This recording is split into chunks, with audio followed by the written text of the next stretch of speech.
चुनाव हुनुपर्छ भन्ने तैलेर हामी पोलिटिकल यात्रा गर्दै गर्दै हिजो जिजेएमएम 2 मा अनि आज बिजिबिएममा हामी यहाँसम्म सामेल भएको यो यात्रा यहाँसम्म आइपुग्दा एउटा त्यो अवस्थाभित्र बिजिबिएमका सम्पूर्ण कार्यकर्ताहरू र अफिसियल्सहरू उभिएको छ।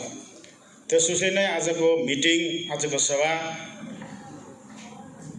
हाम्रा अध्यक्ष अनि सचिवको यो भ्रमण बिजिपिएमको फर्मेसन पछि यो दोस्रो हो र त्यसरी पनि महत्त्व राख्छ। अनि दोस्रो, आउँदो चुनावलाई लिएर हाम्रो स्ट्र्याटेजी रणनीति के हुन्छ त्यसमाथि र कर्मीहरूलाई लिएर दुई शब्द बिफोर इलेक्सन बिफोर टिकटको डिक्लेरेसन सायद केही भनिराख्नुपर्छ भन्ने उद्देश्यले प्रेरित भएरै आजको विशेष यो सभामा तपाईहरुलाई बोलाएको हो, निमन्त्रणा दिएको हो। त्यो कारणले हामी स्पष्ट छौं। अनि यस ठाउँमा 1 वर्ष बितेछ।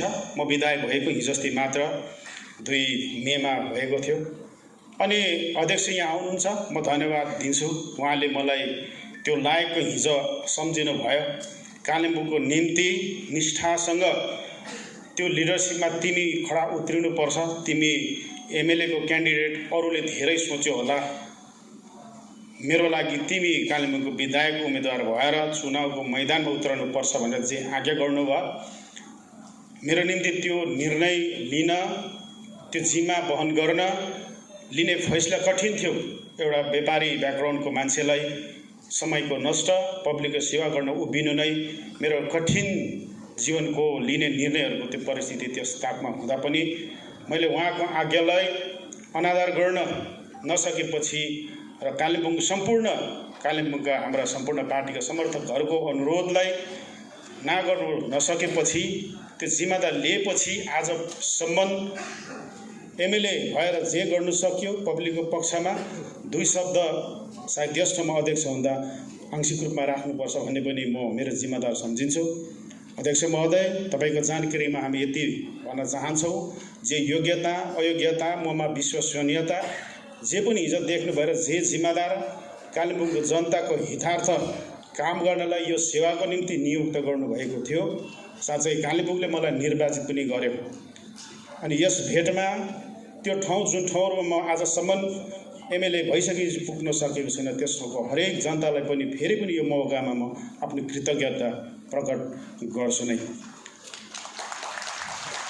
अनि फेरि म भन्दछु कि यहाँसम्म आउँदा 1 वर्षको यो चुनावपछिको मेरो जीवन बडा च्यालेन्जिङ थियो। भाषा नमिल्नु, कामको अनुभवहीनतामा एमएलए भएर जाँदा मेरो अहमियत हो, के हो, कत्रो हो भन्ने बुझ्नु नै मेरो निम्ति एउटा नौलो सब्जेक्ट थियो। माथि कोभिडको महामारी बीचमा मैले गर्नुपर्ने जिम्मेदारलाई सठिकसँगले 1 वर्षभित्रमा डेलिभर गर्न सकियो भन्ने कुरामा म कतै पनि कन्फिडेन्स भन्ने कतै छैन। तथापि यो छोटो समयभित्र जे समय र मेरो विवेक र मैले जति काम गर्न सके कालिम्पोङको जनताको हितमा धेरै हामी अगाडि बढेका छौँ भन्ने हामीलाई लाग्छ। मिडियाहरूमा हाम्रो काम गराएको स्पष्ट रिजल्टहरू, परिणामहरू त्यस ठाउँमा हामी राखेकै छौँ।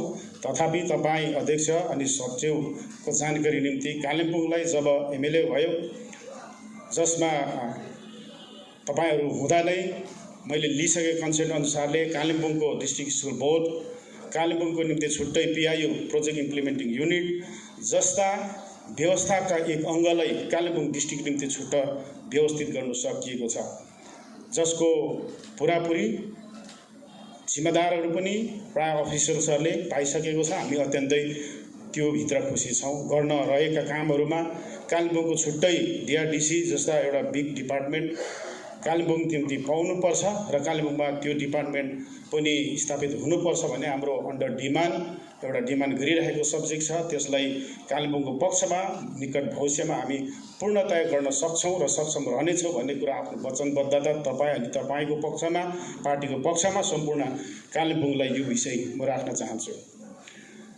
र म धेर भन्दिनँ, आज चुनावको माहौलभित्र छौँ। धेरैलाई म हुनुपर्छ, ऊ हुनुपर्छ, हामी हुनुपर्छ भन्ने खालको खट्कोहरू छ। त्यो चुनावको माहौलभित्र हरेक हिजोदेखि हामीसँग जोडेका हरेक व्यक्तिहरू हामीसँग किम्ती हुँदाहुँदै उहाँहरूको आफ्नै इच्छा पनि छ कि मैले पाउनुपर्छ, उसले पाउनुपर्छ भन्ने कुरा। यहाँ हामी आन्दोलन सकिएपछि आन्दोलनमा बिसाएको परिस्थितिमा भोट लड्न गइरहेका छैनौँ। यो स्पष्टसँग सायद हाम्रा लिडर्सहरूलाई त्यो अवस्थालाई सचेत गराउन चाहन्छौँ, अवेर गराउन चाहन्छौँ। 86 यता लेस्ली जोन च्याटर भन्ने एउटा व्यक्ति थियो, कालेबुङमा जहाँसुकै रेफी बजाएपछि भाषण गर्ने गर्थे। उहाँको भाषण गर्ने शैलीमा कसै एक लिडरको बारेमा उहाँले नाम लिँदै यसो भन्नुभएको थियो, उहाँको योग्यताले, उहाँको एबिलिटीले, राजनीति गर्ने सम्भावनाले र साधारण मान्छेले रुचाएर उनी काउन्सिलर भएका होइन, तर आन्दोलन पछि उसको सिटमा बुलडग भन्ने एउटा कुकुर उठाएको भए पनि जित्थ्यो। घिसिङले उसको सिटमा एउटा बुलडग भन्ने कुकुरलाई उठाएको भए पनि जित्थ्यो। त्यो कारणले त्यस ठाउँमा पार्टीले नेता जन्मायो, नेता बनायो। उसको जमिनमा समर्थकको के थियो, कति रुचाउँथ्यो, कति रुचाउँदैन थियो, वी डोन्ट नो। तर पार्टीले त्यो प्रकारको एकतर्फा मानिसलाई खिचेको कारणले गर्दा जसलाई दियो पनि 100% 86 पछि 88 पछि जब आन्दोलन सिद्धिएको थियो, स्थगित भएको थियो, 28 मा 28वटा सिट सायद होइन, 32 कि 28 मा 28वटा सिटहरू जेएनएलएफले जिते। 11 पछि पनि 45 मा 45 सिटहरू जित्न हत्याउनमा त्यो सिचुएसन कगार हुँदछ। आजको अवस्था भन्ने कुरा हामीले होइन, तपाईको योग्यता, तपाईँ मान्छेसँग मिल्ने तपाईको व्यवहारले गर्दा, तपाईको कारणले गर्दा भारतीय गोर्खा प्रजातान्त्रिक मोर्चा जितेको हुनुपर्छ।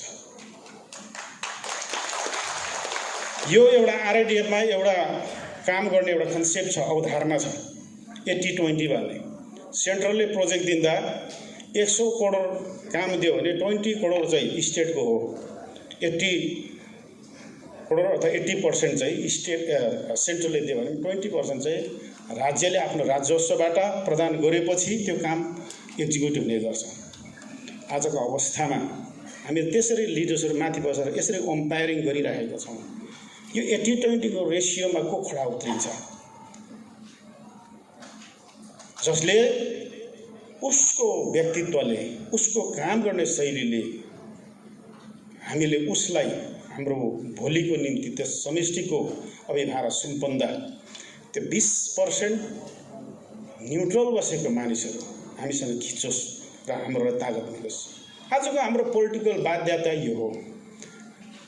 भारतीय गोर्खा प्रजातान्त्रिक मोर्चा स्पष्ट रूपमा जित्नुपर्छ। आजको अवस्थामा जहाँ हामी कालेबुङलाई हेर्छौँ त्यो लक्षण छ पनि, तर हाम्रो भागदौड, हाम्रो बिचको एउटा खिचातानी भन्ने कुरा स्पष्ट रूपमा 2-4वटा समष्टिमा आज छ पनि। त्यो यथार्थलाई, त्यो व्यवहारिकतालाई हामी ओभरलुक गरेका छैनौँ, त्यो छ। तर हामी जित्छौँ भन्ने गोर्खा भारतीय प्रजातान्त्रिक मोर्चा भन्ने कुरा चाहिँ यदि तपाईँ र मेरो हो भने बहु दृष्टिकोणले यसलाई हेर्छौँ भने त्यहाँ तपाईँको अहमियत कमी सोच्नुपर्छ र यस अहमियतलाई तपाईँले अलग पन्छाएर भारतीय गोर्खा प्रजातान्त्रिक जित्यो भने हामी त्यहाँ हुन्छौँ भने अटोट विश्वासको साथमा तपाईँ अगाडि आउनुभयो भने मात्र सायद हामी एउटा मिसनमा एउटा नयाँपन पहाडलाई प्रदान गर्नुपर्छ भन्ने कुरामा जो हिजोदेखि हामी लागि पर्यौँ त्यसले एउटा चूडान्त निर्णय दिन सक्छ भन्ने कुरामा पूर्ण रूपले हामी विश्वस्त छौँ। धेरैले यसरी दोष लगायो, अनि पनि त हिजो विमल गुरुङसँग लडाइँ गरेको काठमार ऊ पनि त जान्दछ, ढुङ्गा हिर्काउनु ऊ पनि जान्दछ। रुदेन लेप्चाको बारेमा हिजो अस्ति एउटा जेएनएलएफको भाइले मेरो बारेमा सोसियल मिडियामा पुरा भन्दै थियो। 2007 पछि आन्दोलन गर्दा ढुङ्गा हिर्कायो, गाडी फुटायो, पुलिससँग झगडा गरेको उनीहरू अहिले नयाँपनको कुरा गरेर हुन्छ? घिसिङदेखिको ऊ यस्तो हो उस्तो हो, हाम्रो क्यारेक्टरको कुरा, राजनीतिक चरित्रको कुराहरू गर्दैन। मेरो भन्नु केही छैन, तर म एउटा सिपाही हुँ हिन्जेल, मेरो क्याप्टनको कुरा सुन्नु नै मेरो पोलिटिकल आज्ञाकारिता हो। जति बेला हामी शक्तिमा थिएनौँ, राजनीतिक अधिकारले अधिकृत थिएनौँ, त्यो बेला हामी माथि आज्ञा गर्नेको आज्ञा पार्नु नै हाम्रो आज्ञाकारिताको लक्षण हो भने आज आएर अनि थापाले दिएको क्याप्टनसिपभित्र पहाडले पोलिटिकल नयाँपन प्रदान गर्छ। यसको संरक्षणको जिम्मेदार जबदेखि हामी उभ्यौँ, जब हामी राजनीतिमा स्थापित हुन थाल्यौँ, तबदेखि रोपेको बिरुवालाई फस्टिन दिनु, फल्न दिनु अनि यसलाई लगातार रूपमा पहाडको हितार्थ यसलाई लागुहरू दिनु हो भने तपाईँको अहमियत ठुलो मान्नु हुँदैन। यो हाम्रो स्पष्ट अडान छ। हामी कडाभन्दा कडा निर्णय गर्न सक्छौँ। यो कुराहरू तपाईँ तयार बस्नुहोस्। भलै तपाईँले गर्नुभएको मिसअन्डरस्ट्यान्डिङको कुराले भोलि पार्टी हार्ला कुनै ठाउँ, तर एउटा कुराको कम्प्रोमाइजेसनले हामी तल्लो लेभलको मानिसलाई निराश गर्ने पक्षमा कतै छैन। त्यो कारणले गर्दा तपाईँहरू स्पष्ट हुनुहोस्। हामी कम्पेयरिङ गरेका छौँ, कसैलाई फेभर भन्ने कुरा होइन, नेपोटिजम भन्ने कुरा होइन, आफ्नो आफन्तलाई चेप्नुपर्छ, कुनै धर्मलाई चेप्नुपर्छ, कुनै जातिलाई चेप्नुपर्छ भन्ने कुरादेखि माथि र उदार चित्तले यिनले सायद 10वटा भोट बेसी पाउँछ, सायद यसले 5वटा भोट बेसी ल्याउँछ, ऊ भन्दा तुलनात्मक भेरिफिकेसन पछि लिने निर्णयको अन्तिम अवस्थामा हामी उभिएका छौँ। त्यो कारणले तपाईँहरूलाई हामी स्पष्ट गर्छौँ, तपाईँहरू त्यसरी तयार बस्दिनुपर्छ। हामी जित्छौँ भने, हामी जित्नपर्छ भने तपाईँको आफ्नो व्यक्तिगत भेस्टिङ इन्ट्रेस्टलाई लिएर तपाईँ कुनै गलत निर्णयको शिकार नहुनुहोस्। धेरै हामीबाट गए भोट बेसी पनि आज उहाँहरू हामीसँग जोडिने इच्छाहरू राख्दैछ। जाँदामा हामीले गलत निर्णयको तपाईँ शिकार नहुनुहोस् भनेर हामीले पूर्णतया उहाँहरूलाई आफ्नो एडभाइस नदिएको होइन, दिएका हौँ। तर यी कुराको पस्तावा आजको दिनमा र कति साथीहरूले गरिरहेको छ, यो कुरा छर्लङ्ग छ। फेरि पनि हामी यहाँ उभिएर रहन्छ। राजनीतिमा इच्छा राख्नु, एम्बिसनले ठिकै हो, तर यस्तो पाराले लिउँ एम्बिसन जसले तपाईँलाई भविष्यमा नोक्सान नगरोस्। तपाईँसँग हुने तपाईँको मित्रहरूलाई तपाईँले लिएको निर्णयको शिकार भविष्यमा नबनाउनुहोस्। तपाईँ उसको भविष्य सोच्नुहुन्छ भने तपाईसँग जोडेका युवाको युवतीको, तपाईसँग जोडेका क्याडर्सहरूको यदि तपाईँ भविष्यको सुनिश्चितताको लागि चिन्तित यदि हुनुहुन्छ भने तपाईँको सेक्रिफाइस, तपाईँको बलिदान नै भोलिको बिजेपिएम र तपाईँको समर्थकहरूको भविष्यको जित भएर जान्छ भन्ने कुरा हामी विश्वस्त छौँ। अध्यक्ष महोदय, तपाईँको स्थितिमा यो पनि भन्छौँ, कालिम्पोङले यस अनि सम्पूर्ण दार्जिलिङ, सम्पूर्ण पहाडले पञ्चायत चुनावमाथि आफ्नो दृष्टिभङ्गी स्पष्ट दिन थालेको छ। जिटी अनि डिजिसीको व्यवस्थाले पनि हिजै दुई स्तरीय पञ्चायतलाई पर्मिट गरे तापनि हिजका कप्ट्याइ बोकेका 86 पिछेका अनि 11 पिछेका हाम्रा लिडर्सहरूले पहाडका ग्रामीण इलाका मानिसहरूलाई न्याय दिन सकेन। त्यसर्थ ग्रामीण इलाका मानिसहरूको जनजीवन एउटा ठुलो नेतासँग मात्रै आश्रित रहेर बस्नु परेको जुन अवस्था एमएलए भइसकेपछि मैले विभिन्न ग्रामीण क्षेत्र डुल्दा पाएको छु।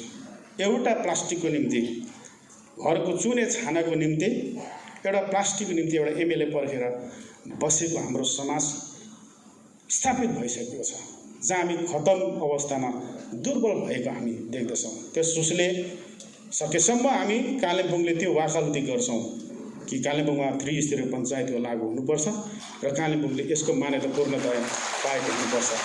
तथापि हामी जे कानुनको प्रावधानले पञ्चायती सिस्टमलाई लागू गर्दा छेक्दैन, त्यसलाई झट्टभन्दा झट्ट लागू गर्न जब जिटिए फर्मेसन हुन्छ, हाम्रो एउटा कटिबद्धता रहोस् स्पष्टसँग। प्रथम जिटिएको सभाले पञ्चायत चुनाव लागू गर्ने रेजुलेसन लियोस्, जसको बापत सम्पूर्ण धेरै हाम्रा भाइहरू, बहिनीहरू, दाजुहरू अनि दिदीहरू पनि राजनीति गर्न चाहन्छ। जब एउटा समष्टिमा एउटा सभासद भएपछि त्यहाँका नारी, त्यहाँका नर जोहरू पोलिटिक्समा उनीहरू पनि महत्त्वाकांक्षी छ।